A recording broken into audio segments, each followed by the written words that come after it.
हाँ sir. Oh my God, क्यों? ऐसा क्या है इस केमिकल में?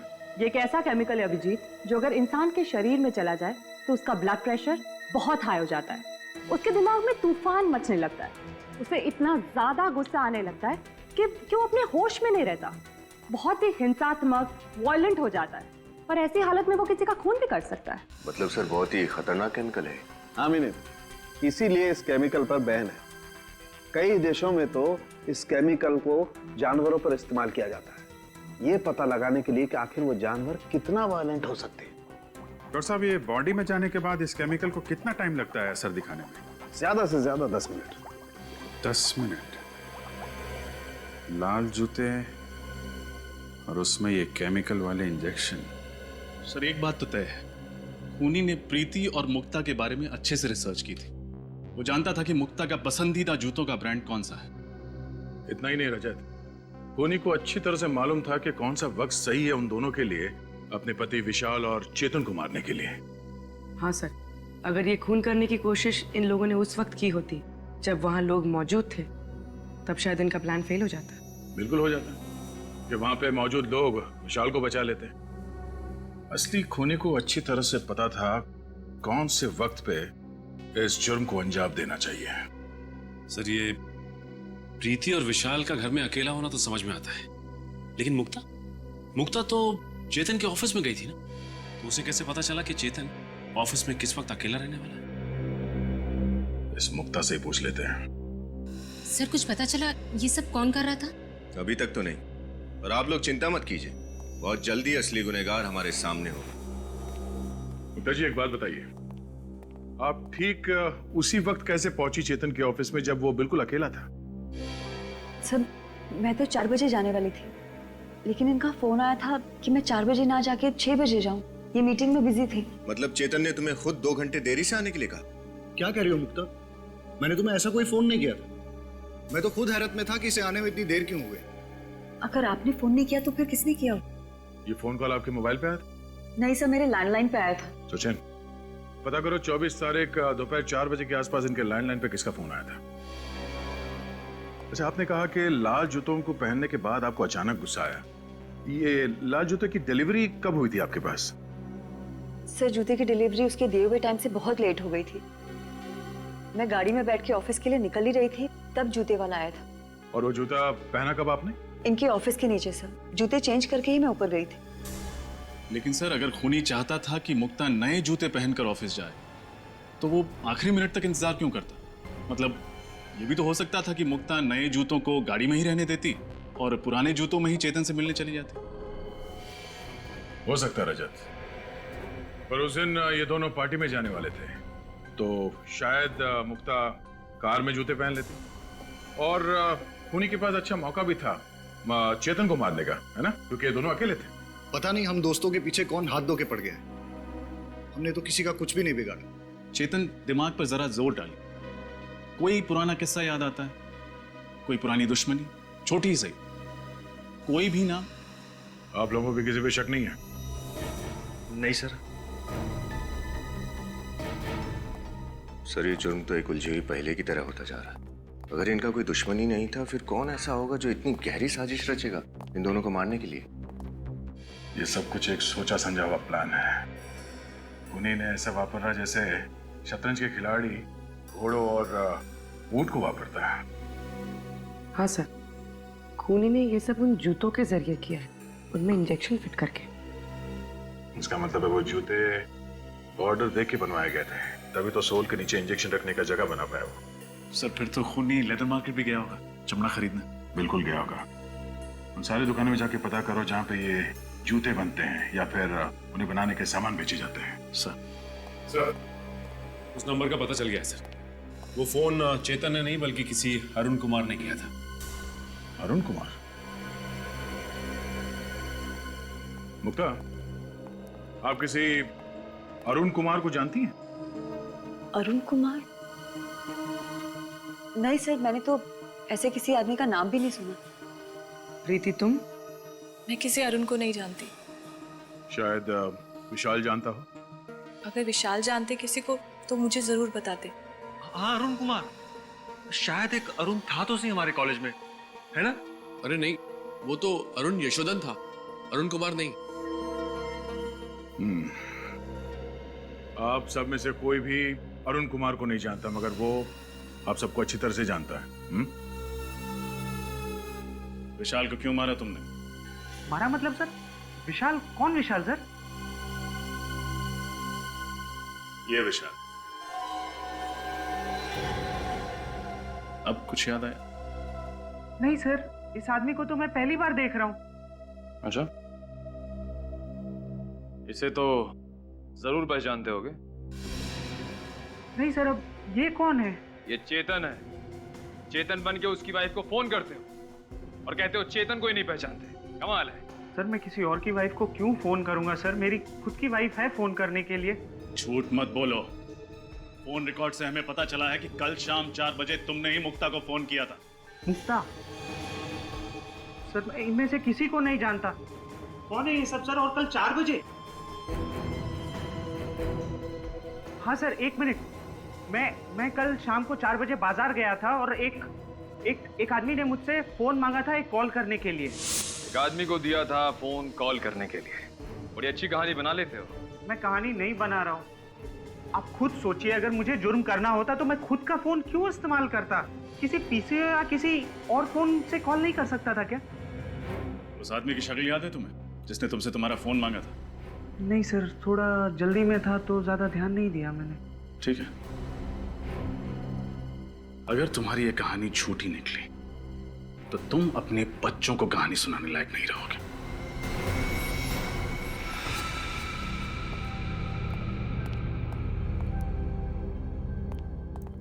क्या हुआ पीयूष? तूने हम लोगों को अचानक क्यों बुला लिया? मुझे तुम लोगों से जरूरी बात करनी है। हाँ बोलना। मुझे लगता है वो वापस आ गया है। व्हाट? पागल तो नहीं हो गया तू? अरे यार मैं ठीक कह रहा हूँ। विशाल ऊपर पहुंच गया। चेतन मरते मरते बचा। इससे पहले कि हम दोनों का टिकट कट जाए, हमें सब कुछ सीआईडी को बता देना चाहिए। दिमाग तो नहीं खराब हो गया तेरा? अगर सीआईडी को इस बात की भनक भी लग गई ना, तो तू सोच नहीं सकता वो हम लोगों का क्या हाल करेंगे। अरे यार जो होगा देखा जाएगा। यूं बेमौत मरने से तो अच्छा ही है ना। देख, अगर तूने सीआईडी को बताने की बात भी की ना, तो वो वापस आया हो या ना आया हो, मैं तुझे जरूर मार डालूंगा। अरे मुझे बचा ले यार। मैं पागल हो रहा हूँ, पागल। मेरा दिमाग फट रहा है, दिमाग। मैं मरना नहीं चाहता। मैं जीना चाहता हूँ। पीयूष, तू घबरा मत। कुछ नहीं होगा हम लोगों को। सब ठीक हो जाएगा। डोंट वरी, हम तेरे साथ हैं ना। मैं मरना नहीं चाहता हूँ, मैं जीना चाहता हूँ। मैं मरना नहीं चाहता। Please help me. Come.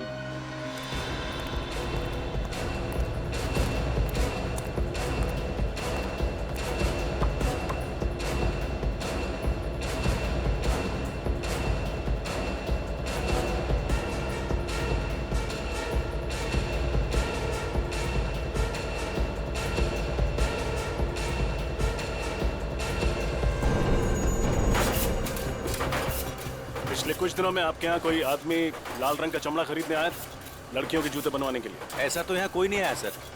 Sir आया था, मैनेजर साहब से मिला था। काफी कम लेदर चाहिए था उसे, वो भी लाल रंग का ही चाहिए था साहब। कौन था वो? चेहरा याद है उसका? मुझे तो नहीं साहब, मैनेजर साहब को याद होगा। ये मैनेजर कहाँ? बुलाओ जरा उसे। मैनेजर साहब छुट्टी पे गए हैं। छुट्टी पे गया। फोन लगाओ उसे, बोलो सीआईडी ने ब्यूरो में बुलाया स्केच बनवाने के लिए।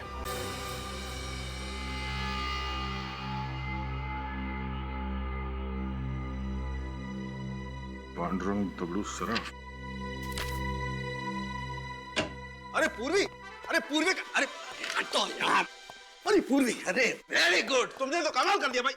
थैंक यू वेरी मच, तुम कमाल हो यार। अरे सालों के साहब, ऐसी क्या बात हो गई जो खुशी से आपकी छाती फूल गई? यार तुम्हें पता नहीं, वो पूर्वी ने मुझे सलाह दी थी ना वो लेटर लिखने की। अरे भाई मैंने अपनी गर्लफ्रेंड को एक अच्छा सा लेटर लिखा, फूलों का गुलदस्ता भिजवाया और बस उसको गुस्सा तो गायब। क्या बात सर, ये तो बहुत ही अच्छी बात है। मुबारक हो सर। अरे भाई रहने दो, अपनी मुबारकबाद आप अपने पास रखिए, पहले भी झेल चुका हूँ यार मैं तुम्हें। अरे सर, गिफ्ट में कैंची दी आपने और गलती मेरी। यार ऐसे वक्त पे कैंची की याद दिलाना जरूरी है क्या यार? मैंने कहा था ना सर, कि आपका लिखा हुआ खत पढ़ के वो खुश हो जाएगी? वेरी गुड पूर्वी, तुम कमाल हो। आइंदा से इस मामले में कोई टिप्स लेनी होगी ना बेटा, मैं सीधा तुम्हारे पास आऊंगा। यस। अरे डॉक्टर साहब, पूर्वी से क्यों, आप तो ये तारिका से भी ले सकते हैं और उसके लिए आपको यहाँ ब्यूरो में आने की जरूरत भी नहीं पड़ेगी। अरे नहीं दया, तुम समझते नहीं हो यार, तारिका की इस मामले में जरा पसंद कमजोर है यार। डॉक्टर साहब, अभिजीत के बारे में अगर कुछ कहना है तो मेरे सामने तो प्लीज आप। अच्छा, बुरा लगा ना, बुरा लगा, कोई बात नहीं है यार, मैं भी अपना वक्त बर्बाद नहीं करना चाहता ये डिस्कस करके यार। अरे मेरे पास टाइम नहीं है, मुझे फेशियल कराने जाना है यार। सर, फेशियल और आप? हाँ, क्यों? मैं फेशियल क्यों नहीं है? नहीं, बिल्कुल सर, करना चाहिए आपको, फेशियल करना चाहिए। हाँ, और आज तो जरूर करना चाहिए यार। बिल्कुल। यू नो, डेटिंग है, डिनर पे जा रहा हूँ गर्लफ्रेंड के साथ यार। बहुत अच्छी बात है सर। उम्मीद करते हैं कि जब तक आप दोनों का डिनर खत्म हो जाता है तब तक हम लोग ये केस सॉल्व कर देंगे। यस यस, ऑफ कोर्स, तुम केस सॉल्व करो, मैं डिनर सॉल्व करता हूँ। बाय पूर्वी, बाय। सर, डॉक्टर साड़ू की भी कमाल क्या, उम्र 55 की, दिल बचपन का। अरे उनके सामने मत बोल देना, जीना हराम कर देंगे तुम्हारा। सर, स्केच तैयार हो गया। गुड, देखे जरा। ओह, तो ये है वो चैंपियन। अब इस चैंपियन का अच्छा वक्त शुरू होगा।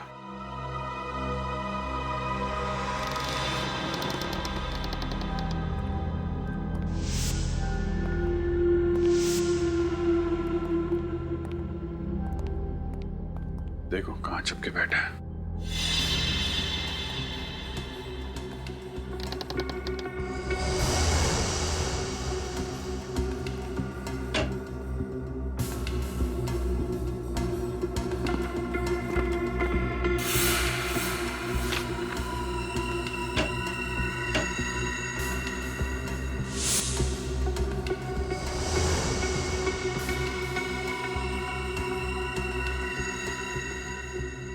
किसकी नोट है?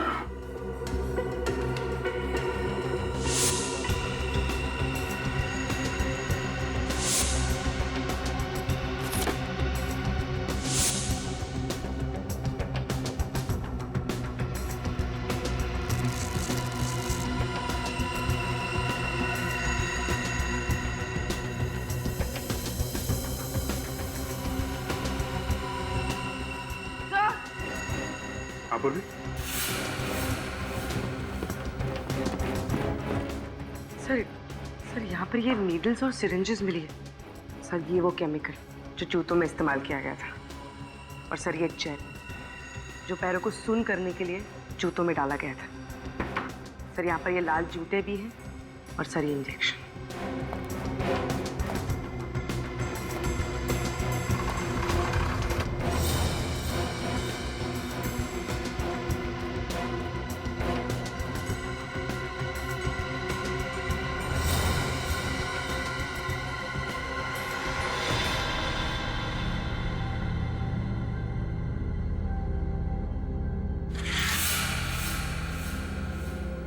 मतलब इन सब के पीछे पीयूष का ही हाथ है।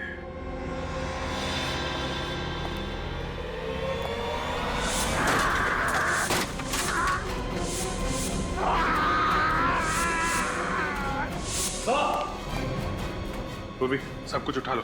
विनीत, पूर्वी, सब कुछ उठा लो। विनीत,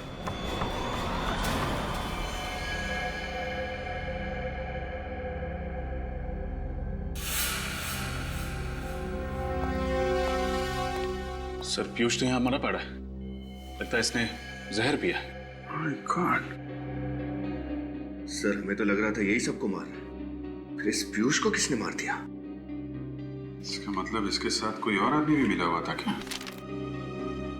सर ये देखिए, इसके जेब में से ये चिट्ठी है सर। क्या लिखा? मैंने ही विशाल का खून करवाया और चेतन पर हमला भी करवाया। नफरत करता था मैं अपने दोस्तों से।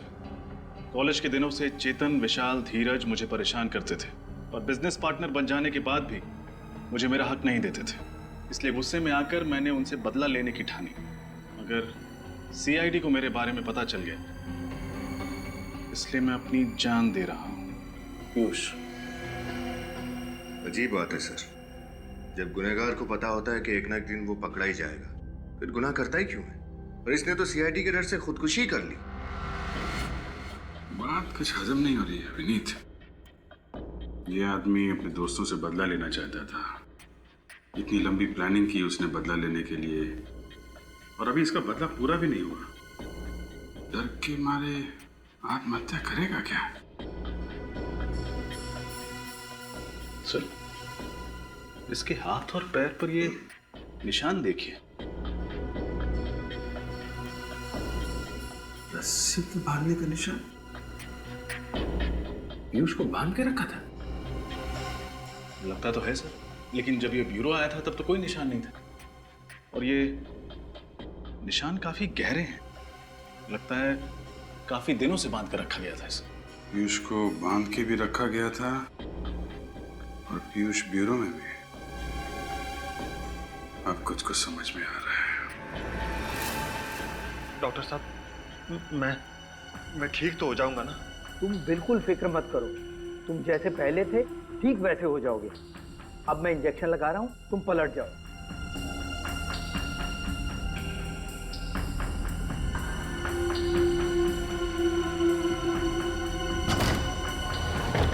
कौन हो तुम लोग? सीआईडी। पीछे हटो। चेहरा बदलवाया जा रहा है, हैं? चेहरा चाहे पीयूष का हो या अमित का, अंजाम तो फांसी ही है। ये क्या बकवास कर रहे हैं आप लोग? ऐसी कोई बात नहीं है। जाने दीजिए मुझे।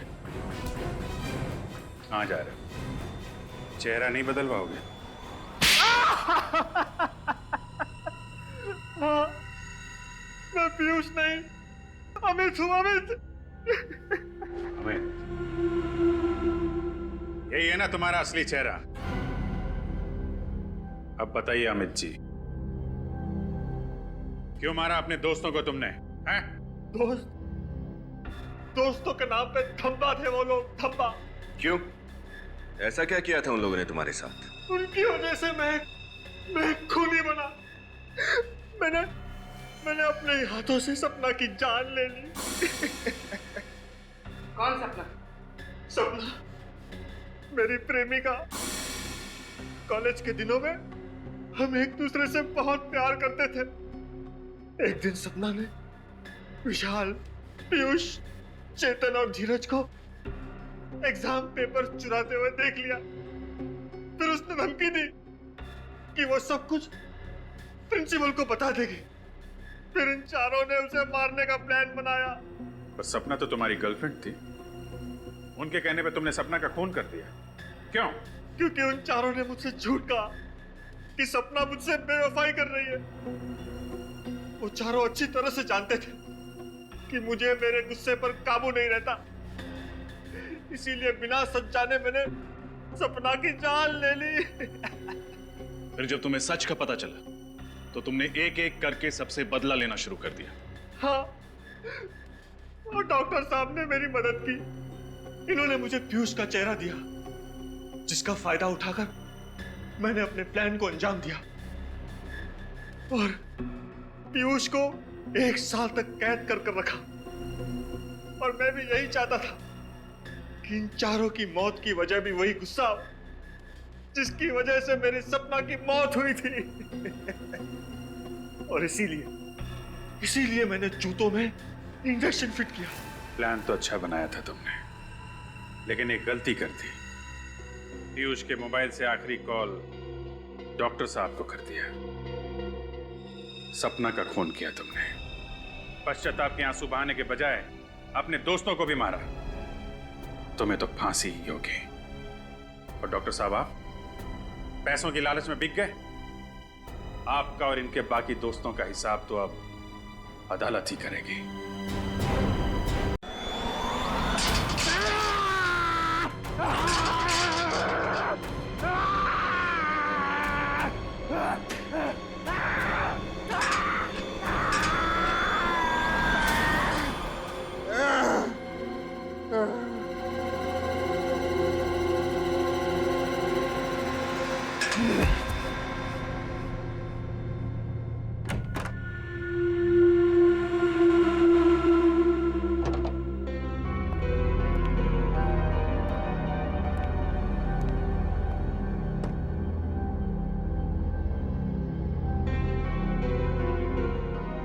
हैप्पी एनिवर्सरी प्रीति।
क्या बात है प्रीति, तुम ठीक तो हो ना?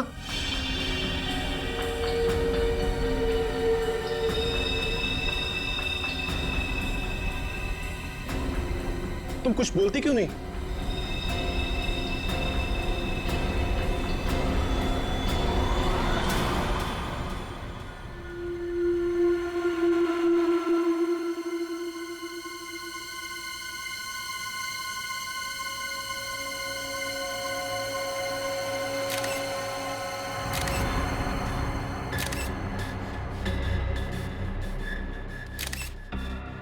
तीन, चार, पाँच, छह, सात। 7 बार चाकू से घुपा गया इस विशाल को। एक पत्नी अपने पति को इतनी बेरहमी से मारेगी, वो भी शादी के सालगिरह के दिन, यकीन ही नहीं हो रहा है। हाँ सर, इसकी लाश को देखकर लग रहा है इसकी पत्नी बहुत नफरत करती होगी इससे।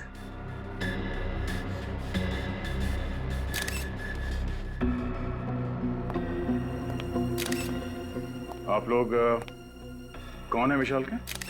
हम लोग दोस्त हैं सर। दोस्त? कब से जानते हो तुम विशाल और प्रीति को? सर हम उन्हें कॉलेज टाइम से जानते हैं सर। इन दोनों के बीच रिश्ते कैसे हैं, संबंध कैसे थे? सर वो एक दूसरे से बहुत प्यार करते थे। आज तक कभी उन्होंने एक दूसरे से ऊंची आवाज में भी बात नहीं की थी। अच्छा, तो आज ऐसी क्या बात हो गई कि प्रीति ने विशाल को इतनी बेरहमी से मारा? कुछ समझ में नहीं आ रहा है सर। प्रीति ऐसा कैसे कर सकती है? सर विशाल आज सुबह बहुत खुश था।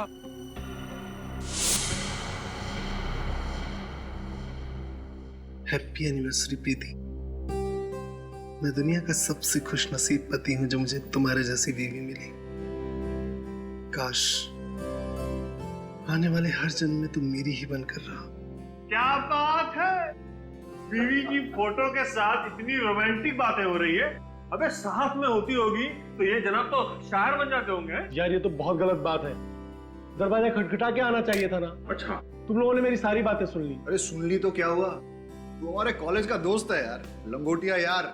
और प्रीति को इम्प्रेस करने के तरीके हम ही से तो पूछता था। भूल गया? कैसे भूल सकता हूँ यार, मेरे घोड़ी चढ़ने का श्रेय तुम लोगों को ही तो जाता है। वो बात तो है, और इसीलिए आज हमें पार्टी चाहिए। हाँ पार्टी? हाँ, तेरी वेडिंग एनिवर्सरी की पार्टी यार। यार प्रीति से पूछना पड़ेगा। क्या बात कर रहा है यार, उसे पूछने की क्या जरूरत है? अरे सरप्राइज दे देते हैं उसको, वो खुश हो जाएगी।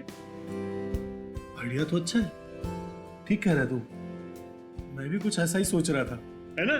तो आज रात 10 बजे पार्टी पक्की। Done done done done. और फिर जब हम अंदर घुसे तो हमने देखा विशाल जमीन पे पड़ा हुआ था। और प्रीति उसके पास बेहोश थी।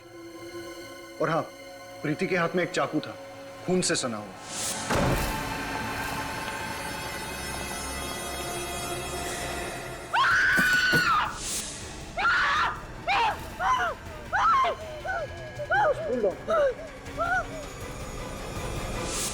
अच्छा, विशाल ने पिछले कुछ दिनों में प्रीति के बर्ताव के बारे में कुछ कहा कि वो किसी बात को लेकर टेंशन में थी या विशाल से किसी कारण वो परेशान थी?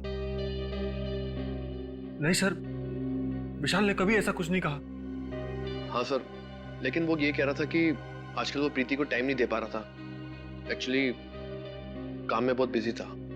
आखिरी बार आपने कब बात की प्रीति से? आज शाम को ही बात की थी मैंने उससे। वो बहुत खुश थी, बहुत ही खुश।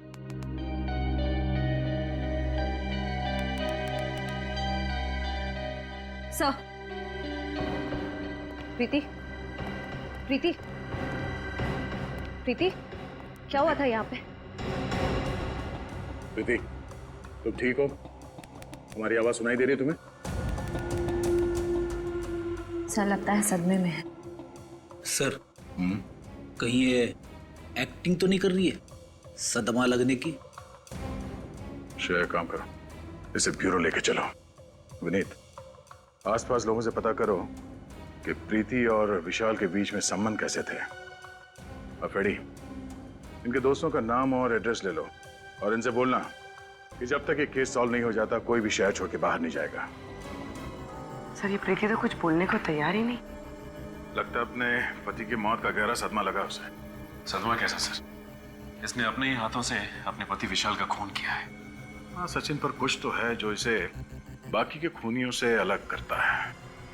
विशाल के खून के बाद इसने भागने की कोशिश नहीं की और ना ही कोई बहाना बनाया। विशाल की मौत के बाद से लेके अब तक इसकी जुबान से एक शब्द तक नहीं निकला। पानी का एक घूंट तक नहीं पिया इसने। पता नहीं इसके दिमाग में क्या चल रहा है। क्या बात है भाई? बड़ी टेंशन में तुम लोग? टेंशन की बात है सर। क्यों टेंशन क्या है? ये केस तो बड़ा आसान था यार। खूनी अपने आप पकड़ा गया, भाग दौड़ करने की जरूरत ही नहीं पड़ी तुमको। सर, जब तक खूनी अपना गुनाह मान न ले हम चैन की सांस नहीं ले सकते। और ये प्रीति, ये तो कुछ बोलने को तैयार नहीं है। बहरहाल भाई, प्रीति कुछ बोले या ना बोले, लेकिन मैं आप लोगों को एक बात बोलता हूँ। प्रीति के दिल में अपने हस्बैंड के लिए सख्त नफरत थी। नफरत? पर सर, इनके दोस्तों ने तो कहा कि ये लोग एक दूसरे से बहुत प्यार करते थे। लव मैरिज थी इनकी। लव मैरिज थी या अरेंज मैरिज थी मुझे नहीं मालूम, लेकिन विशाल के शरीर पर जो चाकुओं के घाव हैं, उससे साफ पता लगता है कि प्रीति के दिल में विशाल के लिए सख्त नफरत थी। जगह जगह पर चाकू से वार किए गए। मुझे तो लगता है कि विशाल के मर जाने के बाद भी प्रीति उसे चाकू मारती रही। इतनी नफरत? प्रीति, तुमने विशाल का खून क्यों किया? हाँ? क्या वो तुम्हें मारता पीटता था, दहेज के लिए परेशान करता था, या किसी और से प्यार करता था?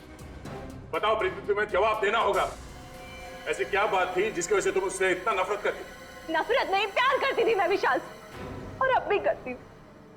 विशाल की मौत के बाद जो खोया वो आप लोग नहीं समझो। और वैसे भी विशाल के जाने के बाद मेरी जिंदगी का कोई मतलब नहीं। अगर तुम इतना प्यार करते थे विशाल से तो फिर उसे मारा क्यों? क्या फायदा? वैसे भी आप लोग सीआईडी वाले मेरी बात का कहाँ विश्वास करेंगे? विश्वास करना है या नहीं, वो हम पे छोड़ दो। पहले बताओ कि तुमने विशाल को क्यों मारा? मुझे नहीं पता उस दिन क्या हुआ। मुझे विशाल पर बहुत गुस्सा है और मैंने बिना सोचे समझे उसे मार डाला। कोई किसी को बेवजह 7-7 बार चाकू नहीं मारता प्रीति। मैंने कहा था आप लोग मेरी बात का भरोसा नहीं करेंगे, और वैसे भी मुझे कुछ नहीं कहना। चढ़ा दीजिए मुझे फांसी पर, मुझे नहीं जीना। चढ़ा दीजिए मुझे फांसी पर, मैं विशाल के बिना नहीं जी सकती। दया, मुझे लगता है इस लड़की के साथ कुछ प्रॉब्लम है। कैसी प्रॉब्लम सर? यार वो तो समझ में नहीं आ रहा है, लेकिन मुझे लगता है कत्ल करते वक्त इस लड़की का दिमाग इसके काबू में नहीं था। सर, कत्ल करते वक्त तो किसी भी खूनी का दिमाग काबू में नहीं रहता। मुझे तो लगता है ये लड़की झूठ बोल रही है।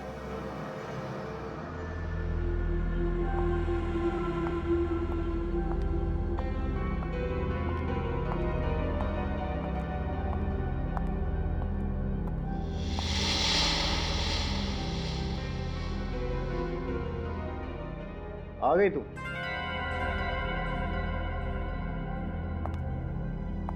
फोन भी नहीं उठा रही। मुक्ता कहाँ रह गई थी तू? कब से इंतजार कर रहा हूं। क्या हुआ? सब ठीक तो है ना?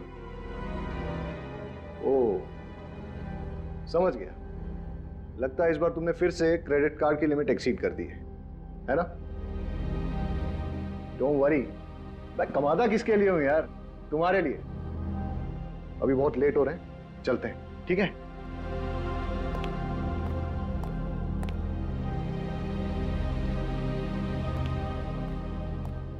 चलो, कम कम।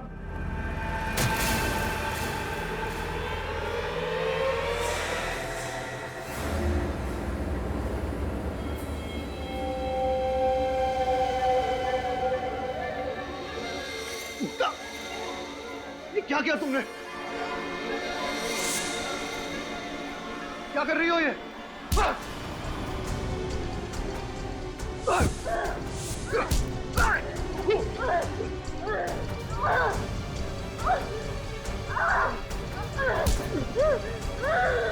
पागल हो गई हो?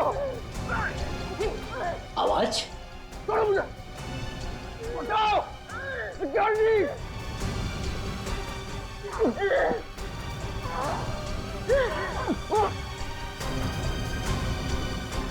मुक्ता छोड़ो! क्या कर रही हो ये? मैं क्या कर रही हूँ? अरे छोड़िए! आप क्या कर रही हैं? अरे छोड़िए मैडम! ठीक तो है ना सर? मुक्ता, ये क्या कर रही हो? पागल हो गई हो? होश में आओ!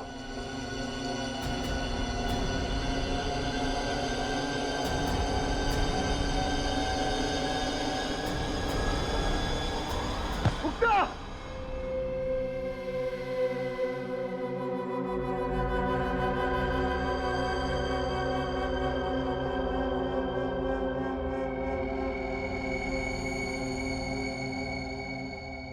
मुक्ता, अब कैसी हो तुम? मुझे माफ कर दो चेतन। पता नहीं मुझे क्या हो गया था जो मैंने तुम्हारे साथ ऐसा बर्ताव किया।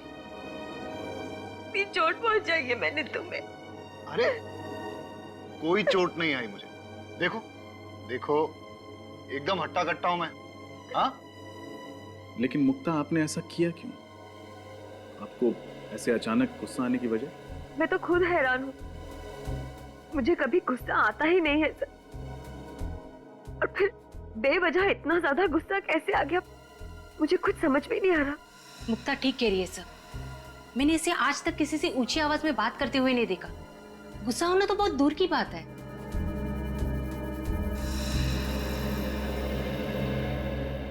तो आप दोनों का कहना है कि आप लोगों ने अपने अपने पतियों पे इसलिए हमला किया क्योंकि आप लोगों को अचानक उन दोनों पे बहुत तेज गुस्सा आने लगा। फिर हैरानी की बात यह है कि आप दोनों के पास कोई ठोस वजह नहीं थी उनसे गुस्सा होने की, राइट? जी हाँ सर, पता नहीं मुझे क्या हो गया था। वो तो शुक्र है भगवान का कि चेतन को कुछ हुआ नहीं, वरना मैं अपने ही हाथों अपने आप को विधवा कर लेती। 2 दिनों के अंदर ऐसे 2 हादसे होना कोई इत्तेफाक तो नहीं हो सकता। जरूर कोई बड़ा कारण है इसके पीछे जो इस वक्त हमें दिख नहीं रहा। और इस बात के तह तक पहुंचने के लिए हमारा ये जानना बहुत जरूरी है कि उस दिन आप लोगों ने क्या क्या किया था। सर, उस दिन विशाल ने मुझे सुबह उठाया, मेरे लिए ब्रेकफास्ट बनाया, मुझे बहुत पैम्पर कर रहे थे क्योंकि हमारी एनिवर्सरी थी उस दिन। फिर उनके ऑफिस जाने के बाद मैं तैयार होकर बाजार गई। वहां मैंने विशाल के लिए एनिवर्सरी गिफ्ट खरीदा। उन्हें म्यूजिक बहुत पसंद था, इसलिए मैं उनके लिए स्पीकर्स लेकर आई और फिर मैं घर चली आई। अच्छा ये बताइए, उस दिन आपने बाहर कुछ खाया था? नहीं, मैंने लंच घर पर ही किया था। उसके बाद क्या हुआ? उस दिन जब मैं घर वापस आई तो दरवाजे पर एक गिफ्ट पार्सल पड़ा था और उसमें लाल रंग के जूते थे जिस पर जिस पर विशाल ने एक नोट लिखा था, हैप्पी एनिवर्सरी। उसके बाद मैं विशाल के घर आने का इंतजार करने लगी। खुद को संवारने लगी, विशाल की पसंदीदा साड़ी पहनी और उसके वो भेजे हुए जूते पहने।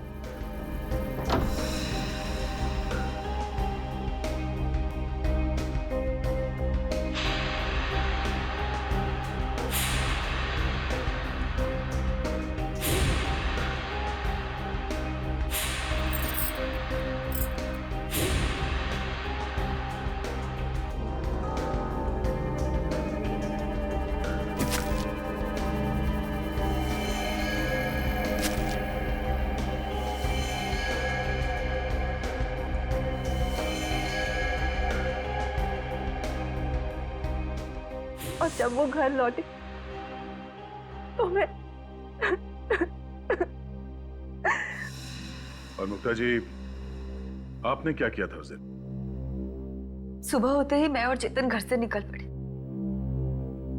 वो अपने ऑफिस चले गए और मैं अपने बैंक का काम खत्म करके मार्केट में ही घूमने लगी। फिर मैं एक जूते की दुकान में गई। ये बिल्कुल नया स्टॉक है मैम, आपको जरूर पसंद आएगा। ये है तो बहुत प्यारे, लेकिन क्या आपके पास इनमें लाल कलर है? नहीं मुक्ता जी, लाल कलर के जूते आउट ऑफ स्टॉक है। भाई साहब, मैं पार्टीज में ना सिर्फ लाल कलर पहनती हूँ, मंगा दीजिए ना। अरे क्यों नहीं मुक्ता जी, आपके लिए क्यों नहीं मंगवाऊंगा। मुझे शाम तक का वक्त दीजिए, मैं लाल कलर का जूता आपके घर पे भिजवा दूंगा। ठीक है, लेकिन 4 बजे तक भिजवा दीजिएगा। ओके? वही जूते पहन के मैं चेतन के ऑफिस गई और फिर ऑफिस। अच्छा ये बताइए कि आपने बाहर कुछ खाया पिया था क्या? जी हाँ, मैंने और चेतन ने लंच बाहर ही किया था। पूर्वी, इन दोनों को अंदर ले जाओ। आई।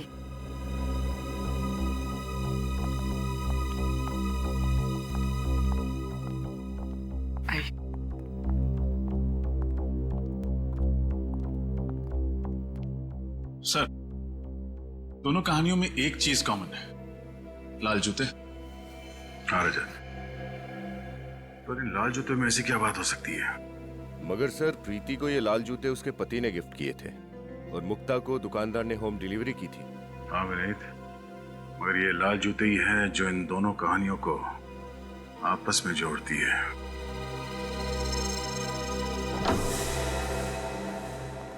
घर की अच्छी तरह से तलाशी लो, देखो लाल जूते कहीं मिलते हैं क्या।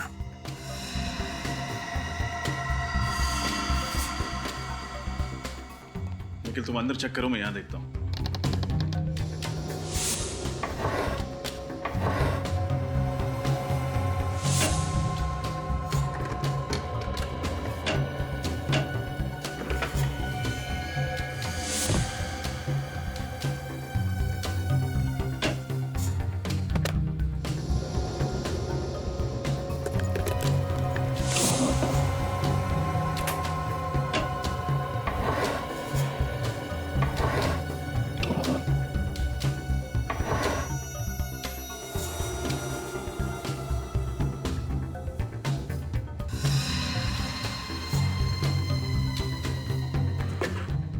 यहाँ तो कोई लाल कलर के लेडीज शू नहीं है।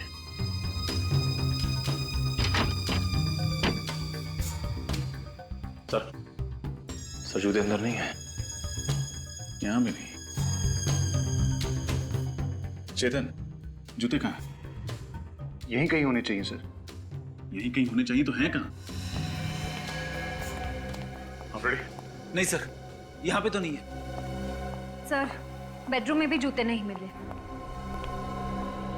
सर यहाँ भी नहीं मिले।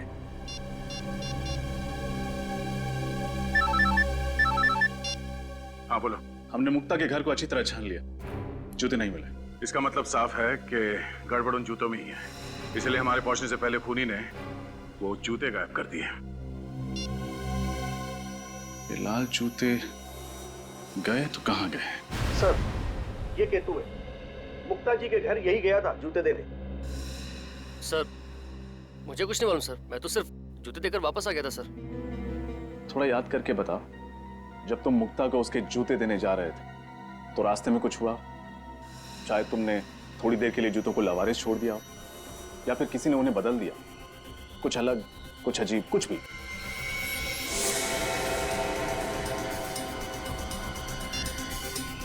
हेलो, हाँ सर, एड्रेस मिल ही नहीं रहा है। कौन सा पता देकर रखा है?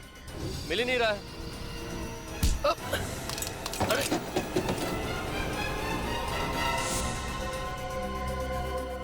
तो इसका मतलब जो आदमी केतु से टकराया उसने जूते बदल दिए? हो सकता है पंकज, और अगर जल्दी ही उन खूनी जूतों का राज पता नहीं चला तो शायद कुछ और पति मारे जाएंगे अपनी पत्नियों के हाथों।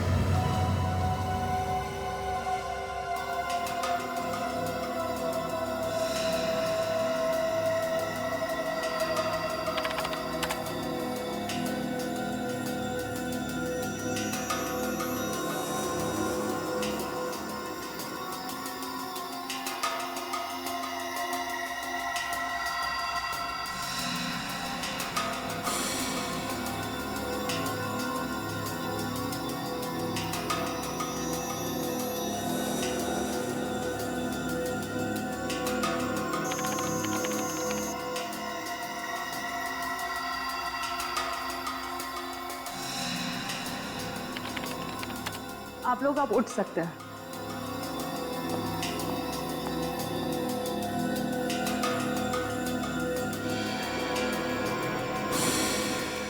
ओ, ये चक्कर है। क्या चक्कर है डॉक्टर साहब? अभिजीत, मुझे खूनी का पता लग गया है। कौन है सर? जूते। जूते? वही लाल जूते जो इन दोनों लड़कियों ने पहने हुए थे। डॉक्टर साहब, ये कैसे हो सकता है? रजत, उन जूतों में ऐसा कुछ खास था जिसकी वजह से जो भी उन जूतों को पहनता शायद खून करने लगता। मतलब सर, उन जूतों को अगर मैं पहनती तो मैं भी खून कर देती? शायद, चांसेस हैं। क्या बात कर रहे हैं डॉक्टर साहब? ऐसा क्या है उन जूतों में कि उन्हें पहन के एक आदमी खूनी बन जाएगा? मैं बताता हूँ। हाँ,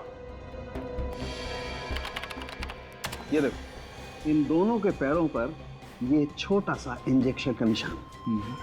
इसका मतलब ये है कि इंजेक्शन के जरिए कोई ऐसा केमिकल इनके शरीर के अंदर गया है जिसकी वजह से इन लोगों ने ऐसा वायलेंट रिएक्ट किया है।